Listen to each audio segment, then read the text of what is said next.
The United States has a federal system of government, meaning that its citizens are governed by two levels: the federal government in Washington and the state government of the state in which they reside. I'm a resident of Massachusetts, meaning that many of the laws that I live under are passed by the Massachusetts state government. Each of these levels has sovereignty. When they're within their own sphere of authority, they have final authority. That's an unusual arrangement. Most countries have what's called a unitary government. Under a unitary government, the national government alone has sovereignty. Take France as an example. It has 27 provinces. Now, on paper, they look a lot like the American states, but any decision that they make can be overridden by the national government. Not so in terms of the state governments. When they're acting within their legitimate realm of authority, they cannot be overridden by the federal government. But where's the dividing line? What separates national power from state power? That issue came before the Supreme Court when they looked at the Affordable Care Act of 2010. By a 5-4 decision, they ruled that the Affordable Care Act was a legitimate expression of federal power. It upheld the act. Now, what was the basis for that constitutional decision? And why did it decide in favor of federal authority? For answers to questions of that kind, we have to go back to the beginning, to the writing of the Constitution.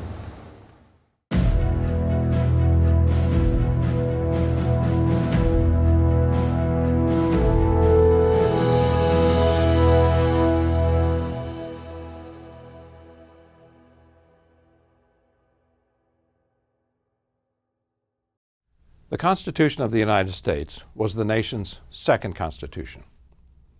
The first was the Articles of Confederation, adopted during the American Revolution. The Articles established a national government that was entirely dependent on the states. Each state had one vote in Congress, and Congress had few powers. It had no power to tax, no power to regulate commerce. The states held on to those powers.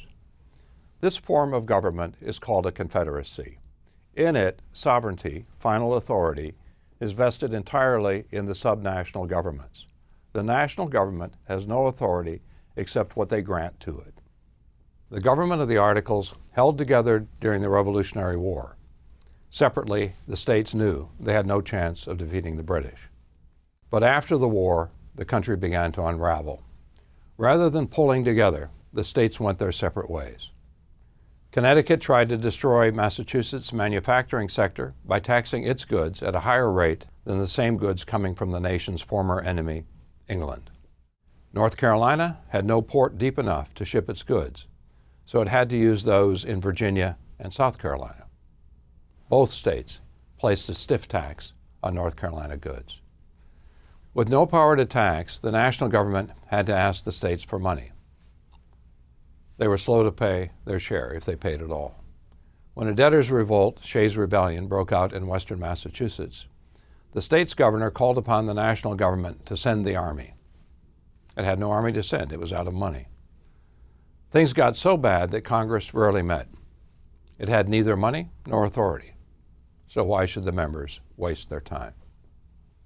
The U.S. Constitution was designed to do what the Articles of Confederation failed to do: create a federal government strong enough to meet the nation's needs. But the writers of the Constitution also had to take into account the existence of the states. Speaking for nearly all the delegates to the Constitutional Convention, Virginia's George Mason said that he would never agree to a union that failed to keep the states. And even if the delegates had thought differently, the Constitution had to be ratified by the states, and they never would have agreed to vote themselves out of existence. That was the reality, and it led the framers to invent a system of government the world had never seen. It was a federal system, where sovereignty was divided between a national government and state governments. Each level would have final authority in its sphere of operation. Now, to make that work, each level would have to have the power to tax the people. Without that power, it would not be able to maintain its independence from the other government. Now, for many Americans at the time, the issue was not whether the states should be kept, that was a given, but whether it was wise to create an independent national government. One such American was Patrick Henry, whose ringing cry, "Give me liberty or give me death," helped launch the revolution. When he read what the writers of the Constitution had done, he erupted in anger. Who authorized them to speak the language of "we the people" instead of "we the states"? When the state conventions met to debate the Constitution's ratification, no issue was more hotly debated than whether the national government would eventually swallow up the states. The Constitution's supporters said that fear was groundless, noting that the powers of Congress were relatively few in number and clearly defined, such as the power to print and borrow money. Advocates of state power were nonetheless suspicious. They pointed to the clause that immediately followed the list of Congress's 17 listed powers. The clause granted Congress the power to make all laws which shall be necessary and proper for carrying into execution the foregoing powers. Now that clause seemed to them like an open-ended grant of national power.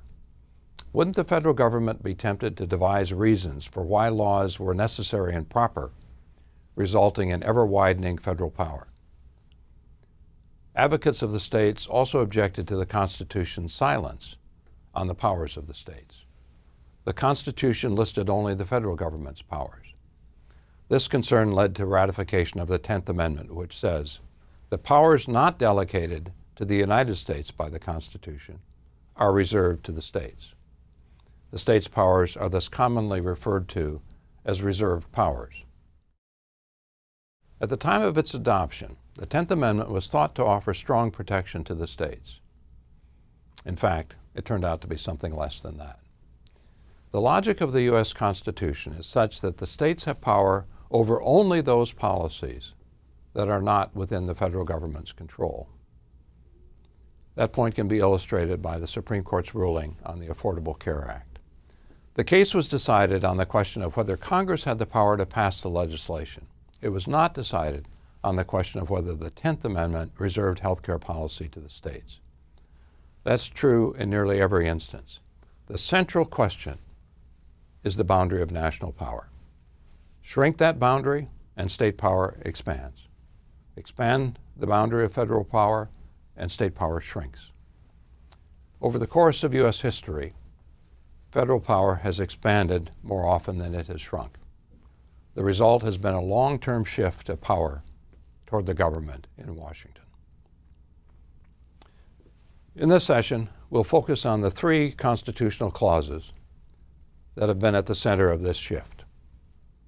One is the Necessary and Proper Clause. The second is the Commerce Clause, which grants to Congress the power to regulate commerce among the states. And the Taxing and Spending Clause, which grants Congress the authority to tax and spend. The importance of the first of these clauses, the Necessary and Proper Clause, was established early in the nation's history. In the very first year of George Washington's presidency, Congress authorized a national bank at the urging of Alexander Hamilton, the Secretary of Treasury. Hamilton was determined to strengthen the nation's financial sector. Thomas Jefferson, who was Washington's Secretary of State, had a different vision of the nation's development. Jefferson claimed the bank was unconstitutional, given that Congress had not been granted the power to create it. Nevertheless, the bank was not challenged in the courts. And a few years after the charter of the First National Bank expired, Congress created the second U.S. bank. By then, state banks were firmly established. They were unhappy at the prospect of having to compete for customers with the national bank. Several states, including Maryland, levied a stiff tax on the branch of the national bank operating within their boundaries. They hoped to make it so unprofitable that it would be forced to close down. The manager of Maryland's bank, James McCulloch, refused to pay the tax, and the dispute went to the Supreme Court. In McCulloch v. Maryland, the Supreme Court, headed by Chief Justice John Marshall, ruled strongly in favor of national authority. Marshall wrote that even though the Constitution did not expressly authorize Congress to create a national bank, it had been granted the powers to tax, regulate commerce, print and borrow money. Invoking the Necessary and Proper Clause, Marshall said that the bank was a reasonable extension of those powers. The court went further, striking down Maryland's tax on the national bank. Invoking the Constitution's Supremacy Clause, which says that federal law is the supreme law of the land, the court held that the federal government had the power to protect the bank from a state's effort to destroy it. The court's ruling in McCulloch v. Maryland established a vital precedent. It established the principle of implied powers, the notion that Congress, rather than being confined narrowly to its listed powers, has broad and substantial unlisted powers. Now, more than a century lapsed before Congress's commerce, taxing, and spending powers were also determined to be broad and substantial. The triggering event here was the 1930s Great Depression. It revealed that the U.S. economy was not a set of state economies, but a national one, requiring national policy action. When Franklin D. Roosevelt assumed the presidency in 1933, one of his first New Deal programs was the FDIC, the Federal Deposit Insurance Corporation. Thousands of banks had already closed, having run out of money to pay their depositors, who no longer trusted the banks, knowing they could lose their savings if their bank shut down. The FDIC insured their deposits. If a bank closed, the federal government would reimburse its depositors. The FDIC went a long way toward restoring public confidence in the banks, helping to stabilize the financial sector. A bigger problem was the huge number of unemployed. When the Depression hit, no sector of the economy was spared. A fourth of the nation's workers were jobless, and another fourth could only find part-time work. Under America's federal system, states had responsibility for welfare assistance, but they were broke. Income had fallen sharply, and so too had state tax revenues. As the food lines got longer and longer, Americans looked to the federal government for help. Its tax revenues had also fallen, but unlike the states, it has unlimited power to print and borrow money. It had cash, whereas the states did not. To get Americans back to work, President Roosevelt convinced Congress to enact laws designed to stimulate the economy. The U.S. Supreme Court stood in his way. The court was dominated by free market advocates who opposed nearly any form of economic regulation, federal or state. The Supreme Court struck down most of the New Deal programs by a 5-4 vote, usually on the grounds that they exceeded Congress's authority to regulate interstate commerce. The court interpreted the Commerce Clause so narrowly that even the coal industry, which reached into every corner of the country, was judged not to be part of commerce between the states. When Roosevelt won a massive re-election victory in 1936, it was the biggest landslide in presidential history. It was clear that the American people were on his side, not the courts. When Roosevelt then threatened to expand the number of justices on the court beyond its 9 members, which is a constitutional power available to Congress, a showdown between the judicial and executive branches seemed unavoidable. It was averted with the famed switch in time that saved 9. Owen Roberts, the youngest of the justices in the 5-4 majority, switched sides, giving Roosevelt a 5-4 edge on the court. Soon thereafter, the court upheld the National Labor Relations Act, which gave employees the right to collective bargaining. Subsequently, the court ruled that Congress's commerce power is as broad as the economic needs of the nation. Today, as a result of that interpretation, Congress has authority to regulate nearly all aspects of commerce, everything from corporate mergers to financial dealings, even to the extent of having the power to tell farmers how many acres of a particular crop they can plant. Though it received less attention at the time, the Supreme Court in the 1930s established another key precedent. The issue was whether congressional taxing and spending was restricted to programs related to Congress's listed and implied powers, such as military spending. Could it also tax and spend in policy areas far removed from the granted and implied powers? In Butler v. United States, the Supreme Court held that Congress had that authority. The court said that Congress's power to tax and spend is limited only by the requirement that it shall be exercised to provide for the general welfare of the United States. That was a broad grant of power. General welfare is a far-reaching category, one that covers an extraordinary range of public policies. Now let me give you an example to clarify what this interpretation of Congress's power allows and what it disallows. If you're an American under the age of 21, you've seen the sign. Do not enter unless you're 21. You might be old enough to vote, but you're not old enough to drink legally in a bar or restaurant. Why do states have a 21-year-old drinking age? Well, that wasn't always the case. A few decades ago, most states had a younger age limit. The change was a result of the exercise of Congress's spending power. In 1984, Republican President Ronald Reagan proposed a 21-year-old drinking age, claiming that fatalities from alcohol-related traffic accidents involving young drivers were intolerably high. Congress liked the idea, but it lacked the constitutional authority to take direct action. Congress could not mandate a national 21-year-old drinking age. The states hold the constitutional power to determine the legal drinking age of their residents. So what did Congress do? It passed a law saying that states would lose 10% of their federal highway funds if their drinking age was under 21 years of age. The legislation had its intended effect. Rather than lose their highway funds, states set their drinking age at 21. When the state of South Dakota challenged the law, the Supreme Court ruled against it, saying that the law was a valid use of congressional spending authority because it provided for the general welfare. Congress's taxing and spending power was the basis in the 1960s for President Lyndon Johnson's Great Society. Johnson's programs thrust the federal government squarely into policy areas traditionally reserved for the states, including health care, public housing, welfare assistance, education. Like Roosevelt, Johnson was a Democrat who wanted to use federal power to help working families and the economically vulnerable. And like Roosevelt, Johnson was president at a time when Democrats controlled Congress and when Americans were looking to the federal government for help.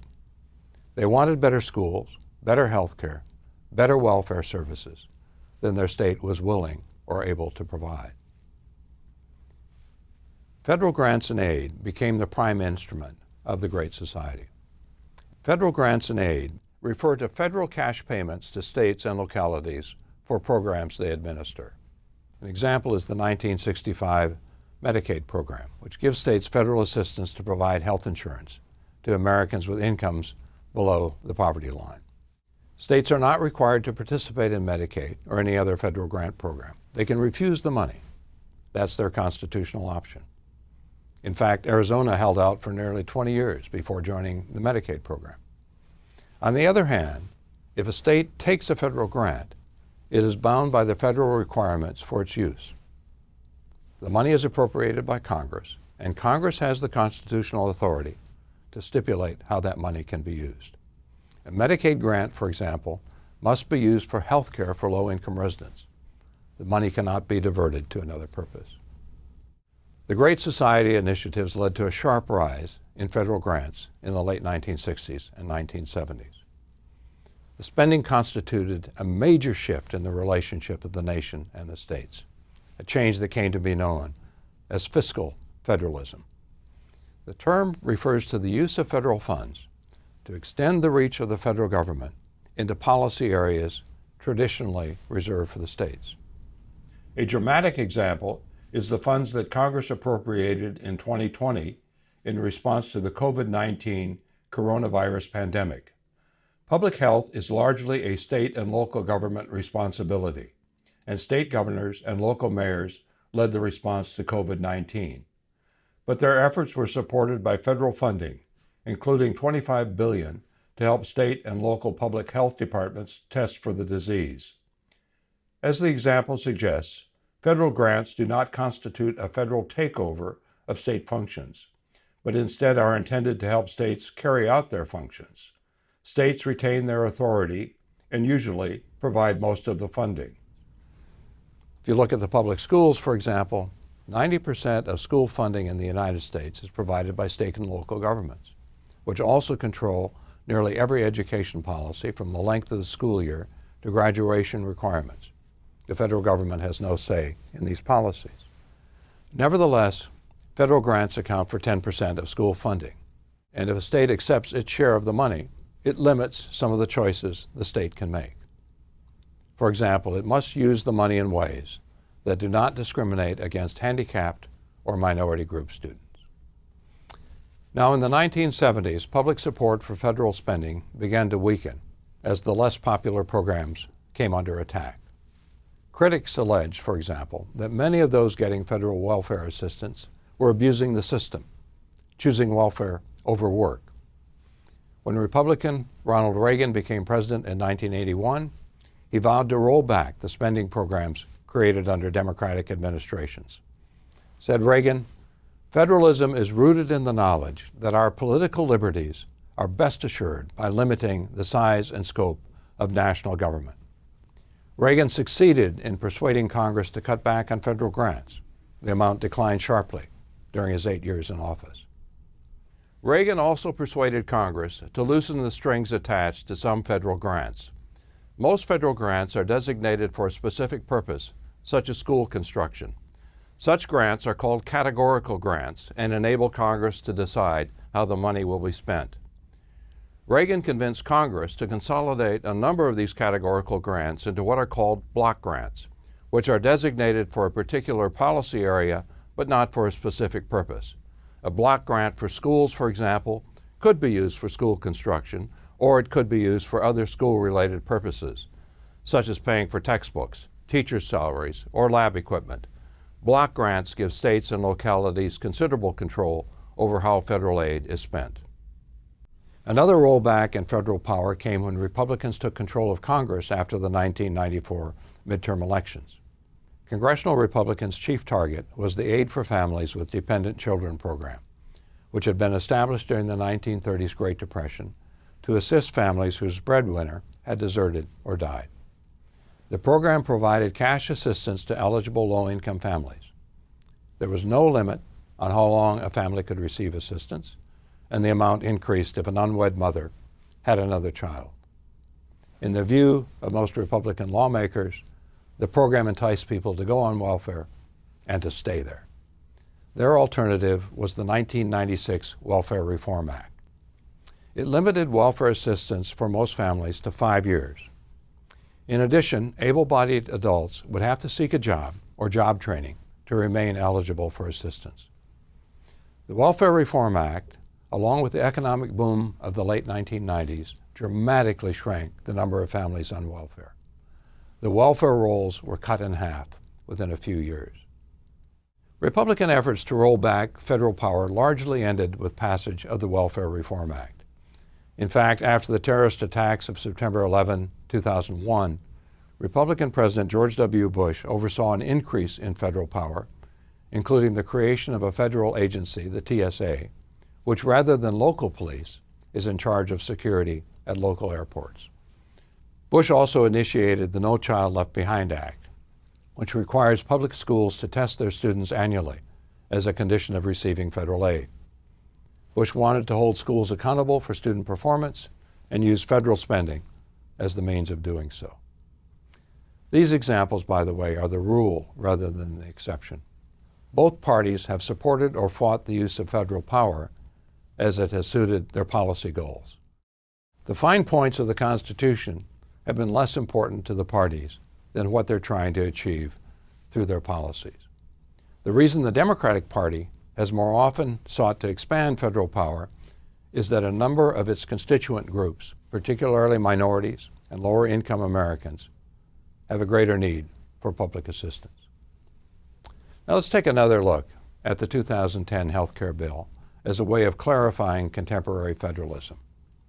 When President Obama made a push for universal health insurance coverage, he was not the first Democratic president to do so. President Harry Truman tried to do it in the late 1940s. That was the period when nearly every European democracy instituted its system of government-provided health care. President Clinton tried it again in the early 1990s. In both of these cases, opposition from Republicans, business firms, and health and insurance companies killed the legislation, which aimed to help the uninsured, most of whom did not have sufficient income on their own to buy insurance. These same interests tried to kill the 2010 bill, but Democrats had enough House and Senate votes to pass it. No Republican, not one in either chamber, supported the bill. The 2010 legislation requires large-sized business firms to provide employee health insurance or pay a penalty. It expands Medicaid by increasing the number of lower-income people eligible to enroll, and it provides Americans of modest income with a federal subsidy to help them buy insurance. In addition, the 2010 legislation prohibits some insurance practices. Insurance companies are no longer permitted to terminate insurance when a person becomes ill, to place an upper limit on the amount of medical care an insured patient can receive, and they can no longer refuse to grant insurance to those with pre-existing medical conditions. Before the bill was passed, the states determined whether insurance companies could engage in these practices. Some states, for example, allowed insurance companies to search a patient's entire medical history to see if it provided a reason for refusing to pay a patient's medical bills. At a congressional hearing, for instance, it was revealed that a nurse had lost her coverage after developing breast cancer because she failed to disclose on her insurance application that she had once been treated for acne, which can be an indicator that the person is at somewhat higher risk of cancer. Public opinion polls of Americans indicated broad support for stopping such insurance practices. On the other hand, polls showed that a majority of Americans opposed the Health Care Act's requirement that individuals have insurance or pay a penalty. This individual mandate is the key to making the program work. If only sick people enroll, insurance premiums will skyrocket. By requiring everyone to enroll, the insurance pool also includes healthy individuals, which holds down insurance costs. It was the individual mandate that became the targets of Republicans after they failed to defeat the health care bill in Congress. 26 states, all of them controlled by Republicans, filed suit, claiming that the individual mandate was an unconstitutional exercise of Congress's power. As I mentioned earlier in the session, the Supreme Court upheld the individual mandate by a narrow 5-4 majority. And it did so in a way that surprised most observers. Which constitutional clause do you think the Supreme Court cited in upholding the individual mandate? Was it the necessary and proper clause, with the court concluding that Congress's expressed power to promote science implies a power to regulate health care? The Commerce Clause, with the court concluding that health care is part of interstate commerce and can be regulated as Congress sees fit? Or the Taxing Clause, with the court concluding that the penalty for those without insurance is a tax, which is within Congress's power to levy? Keep your answer in mind as we look at what the Obama administration and the Republican states said in their arguments before the Supreme Court. Both sides focused on the Commerce Clause. The Obama administration argued that the uninsured impose a cost on the nation's economy. When they become sick, they go to the emergency room, with the cost being borne by the hospital, which then passes the cost along to other patients. This situation, said the administration, imposes a burden on the economy and therefore is subject to regulation by Congress. In contrast, lawyers for the Republican states argued that although Congress obviously has the power to regulate commerce, it cannot force individuals to engage in commerce. It lacks the power to regulate economic inactivity, an individual's decision not to purchase health insurance. If it had that power, they argued, it could force individuals to engage in all sorts of behaviors, including buying healthy food rather than junk food. Now, on this issue, a majority of the Supreme Court sided with the Republican position. The court said, the Commerce Clause authorizes Congress to regulate interstate commerce, not to order individuals to engage in it. This part of the ruling was delivered in the opening pages of the court's opinion, which proved embarrassing to CNN and Fox News. Trying to beat their competitors to the punch, the reporters went on the air saying the court had struck down the Affordable Care Act. In fact, the court upheld it, basing its decision on Congress's taxing power. A majority on the court held that even though Congress and the Obama administration had used the term a penalty rather than a tax to describe the payment required of individuals without health insurance, the payment is effectively a tax.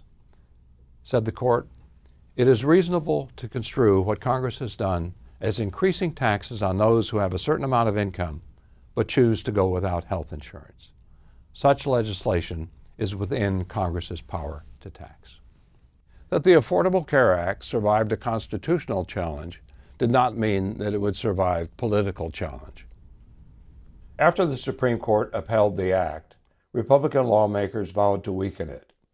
In 2017, after taking control of both the Congress and the presidency for the first time in a decade, they eliminated the requirement that individuals have health insurance or pay a tax penalty, which, as mentioned earlier, could threaten the program's long-term viability.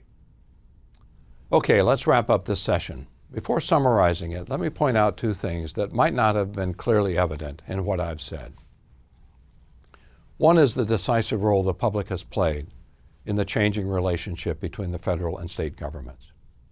Whenever there's been a major shift in power within the federal system, whether it was the New Deal, the Great Society, or the cutbacks during the Reagan years, it's been in line with what a majority of Americans at the time were seeking. Second, though conflict over federalism has been the focus of this session, as I've tried to point out the evolving constitutional interpretation of the system, the state and national governments typically cooperate. Federal grant programs are a good example. Although some grants are a point of conflict, the vast majority are sought out by the states because they allow them to provide better services than they could provide on their own. Each year, for instance, the federal government gives states and localities roughly $40 billion to improve their roads and highways. Now let's look at what we've said. As we noted, the U.S. Constitution created a federal system of government, the first of its kind in the world. It divided sovereignty between a national government and state governments. The Constitution itself speaks to the powers of the national government. The powers it does not address are reserved to the states. Over time, the national government has taken on additional policy responsibilities, and that change has been accompanied by changes in constitutional doctrine. The Supreme Court has concluded that the necessary and proper clause is a broad grant of power to the national government, that the Commerce Clause allows for substantial federal regulation of the economy, and that Congress's taxing and spending power can be used to promote the general welfare. The last of these interpretations has allowed Washington, through grants and aid, to exert influence in a range of policy areas traditionally within control of the states, including education, health, and welfare. The net result has been a nationalization of the federal system. Over time, power in America has shifted from the states to the government in Washington.